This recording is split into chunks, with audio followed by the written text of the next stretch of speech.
Verizon is reading my text messages. Statistically, I'm sure of it. Contractually, they've admitted it, and I will have my revenge.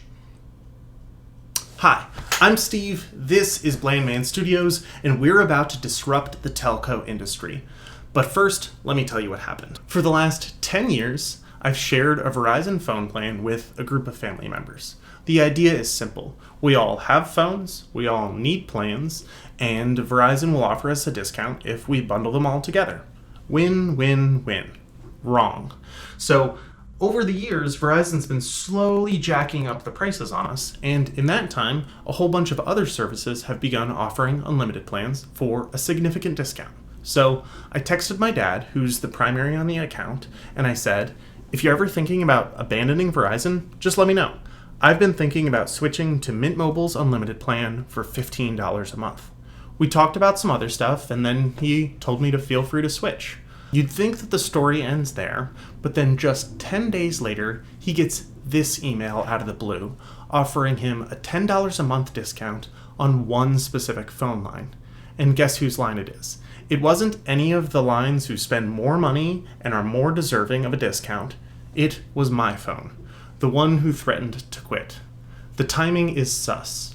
So suspicious that I had to run the numbers. In fact, we have a statistical test for this. It's called Fisher's exact test, which tells us the likelihood that the difference we're seeing here is just due to random chance. So first we just have to fill out this contingency table and then run this equation.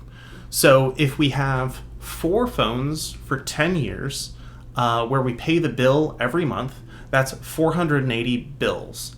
Then if we say for just 1 month, we threaten to leave, and then in that same month, we get a random discount, and then that's the only discount we've ever gotten, that gives us a 1 in 480 chance that this is just a coincidence. That's 0.2%. And since that number is less than 5%, we call that statistically significant, and then I can conclude that Verizon is probably reading my text messages. Okay, so I found this pretty shocking, invasive, and brazen. And in a world where cell phone carriers are hacked almost every year, I think it's a genuine security risk. So I went to Verizon's website to find out if they're allowed to do this, and I realized they're basically admitting it. Right there in the privacy policy. We collect information when you use our services, including text records, and we use that information to predict and deliver personalized offers. Right there. Collect, use, offer. They're admitting it. They're sugarcoating it, but they're admitting it. They're reading our text messages so they can jack up the prices on everybody who isn't on the verge of quitting. It's creepy, it's inappropriate, and given the sensitivity of the kinds of things that family members can text each other, I think it should probably be illegal. Okay, so the question remains, what are we going to do about it? First, I'm going to give you one way that you can protect yourself from this kind of corporate surveillance. Then, I'm going to give you a challenge so we can learn some more information about this problem.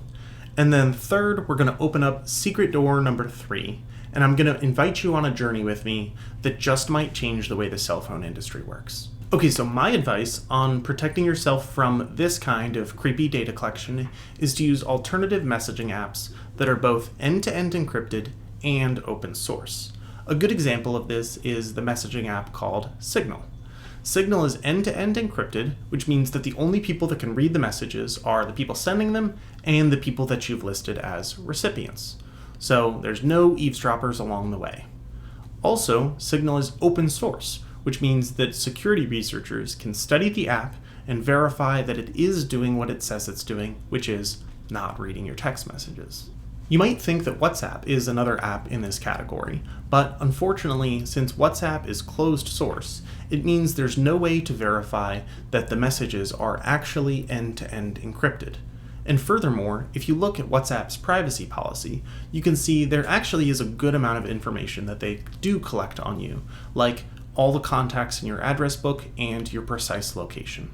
So it's probably not a good idea to use WhatsApp if you're trying to reduce the amount of information that companies are collecting on you. The interesting thing about both of these apps is that they require both you and the person you're messaging to download and start using a new app.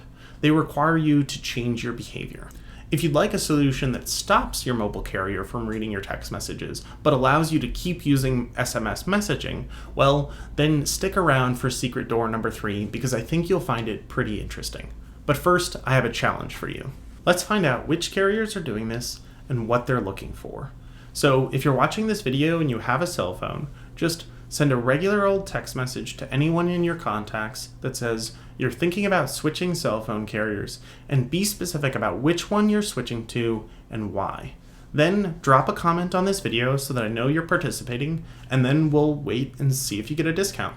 If you do, just reply to your comment so that I know it worked, or you can send me a message on Discord. The server link is in the description too. I'm excited about this. I hope that we can save you some money and learn more about which carriers are collecting and analyzing the contents of their customers' text messages. And while we're on the topic of carriers, that brings us to secret door number 3. I just learned that there's a new cell phone carrier here in the US offering nationwide coverage, and get this, they don't read your text messages. It's called Cape, and I have a link to their website in the description if you want to check it out for yourself. And get this, on their website it tells you exactly what information they collect, what they use it for, and how soon they throw it away. And from what I can tell, it looks like they collect the bare minimum and they throw it away as soon as they can. I still don't know much about the company and their services, but so far it looks pretty promising. For a price that's in the same ballpark as my overpriced Verizon plan, you get a similar service but a fundamentally different paradigm. You still get a cell phone plan with unlimited call, text, and data, and you can use it as a mobile hotspot, but you're doing business with a mobile carrier that isn't collecting information on you to use it against you in future price negotiations. Oh, and they're not selling your data to advertisers either, which Verizon is totally doing, but that's a topic for another time. I was really excited about this idea. So I reached out to Cape as a content creator, and it looks like I'm going to get to try their services. I'm going to get to try their consumer offering, which is in public beta, and you can actually sign up for now. And I'm going to get to try their Obscura device too, which looks really cool. So if you want to learn more about Cape and my upcoming experiences with their services, you'll definitely want to hit subscribe and ring the bell so you're notified when I upload my next video. Okay, so I know I promised I would enact my revenge on Verizon, and I know this isn't the most dramatic end to a video, but I have to end on an uplifting note. I'm hoping that stumbling upon this video is a blessing to you, that you can send one text message as I've challenged you to do so, which will save you, a real person, just a little bit of money, and that you can step into a financial future that's $10 more stable.